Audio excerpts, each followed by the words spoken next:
and which gives them that continuity. I mean, they can always, they can respond to what's happening immediately in parody, and so it gives them, you know, a grist for their mill every single week, which is what Saturday Night Live has evolved into, by the way. Saturday Night Live, which has acknowledged that Firesign Theatre inspired them to do the kind of crazy group comedy, but they become, when they're surreal, they're at their best, you know? Yeah. But they also, one of the things that they do that's really also when they're at their best is when they parody some familiar form with a good verisimilitude. I mean, Melinda and I will pee in our pants every time we see the Trebek, the Alex Trebek parody. Celebrity. Celebrity Jeopardy. Your mother said Trebek. Oh, you know, my God. I hate that. you know, I mean, that's just so right on and so wonderfully satisfying as comedy.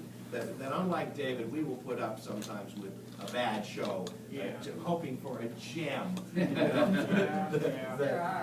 justifies the their best sketches are usually like the last half hour, because that's where they put on the stuff that amuses them. Yeah, right.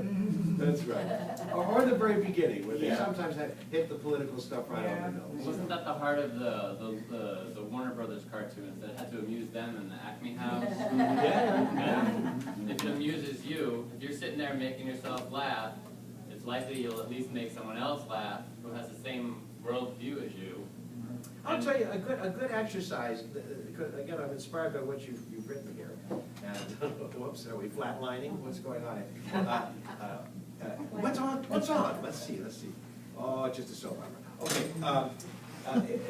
One of the things that I do with Planet Proctor, and David did it when he was working with Peter on Radio Free Oz, on a regular basis, was to take a piece of material from, say, a newspaper article or a joke that was being passed around the internet or something, and refine it and make it funnier, or turn it in, use a character like Reverend Barnstormer, one of the established character, you know, a character in a play that you're writing. Take you know, an idea and put it through the mind of that person, and how would they look at it? And that can often give you comedy. Well, and as you accumulate character, unless you're doing a stand-up, you're working with other people.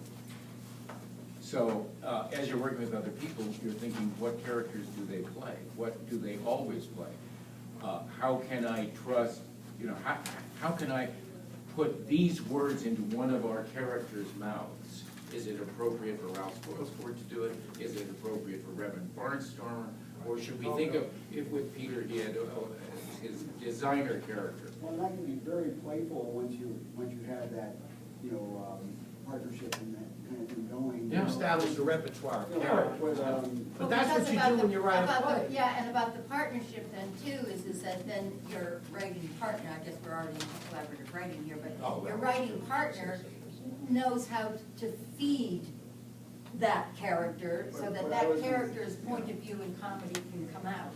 And but what Brian was going to say was, then you can start having fun of seeing how far, you know, well, Proctor will never be able to say this, you know, and you know, Awesome. turn Ron's head or whatever. But you can apply this to your own, to approaching a play that you're writing, because your characters, you know, are going to have different perspectives, and they hopefully will conflict, so that they'll have a reason for, you know, for pushing against one another and impelling movement.